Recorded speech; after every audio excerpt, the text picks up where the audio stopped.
Cagayan de Oro City Health Office giklaro nga wala pa nakasulod ang monkeypox sa syudad. Apan CHO nanawagan nga dili gihapon magkumpiyansa sanglit makatakod ang maong sakit. Ani ang report?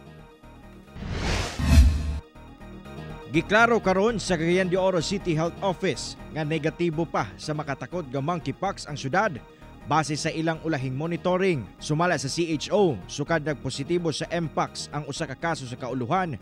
Mas ipahugtan nila ang monitoring nga ginahimo ngadto sa barangay level. Aktibo matud pa karon ang ilang barangay health centers aron sa pagsuta sa mga individual nga gibati og mga simptomas sa maong sakit. Nag-unang simptomas diini ang hilanat, skin rash o mucosal lesions, muscle ache o pagkaluya sa lawas. Ang pag-manage, no, especially kung wala man lang kay comorbidities, hindi na nakasabalay, mag-isolate lang ka.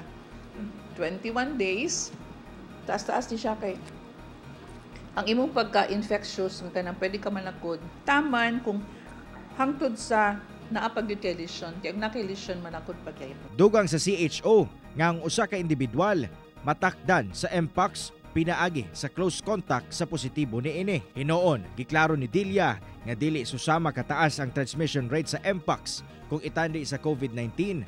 Apan dili gyapon angayang magkumpiyansa. Usa sa mga epektibong paagi aron dili mataptan sa mong sakit ang kanunay nga paghugas sa kamot nga adunay sabon. Viral man siya, so wala siya tambal.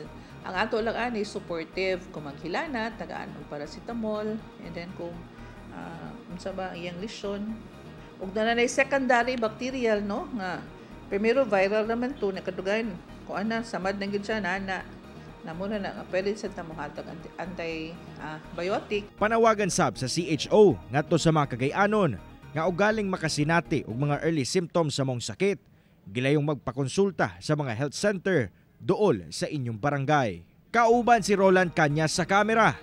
Ako si Cyril Chavez para sa One Mindanao.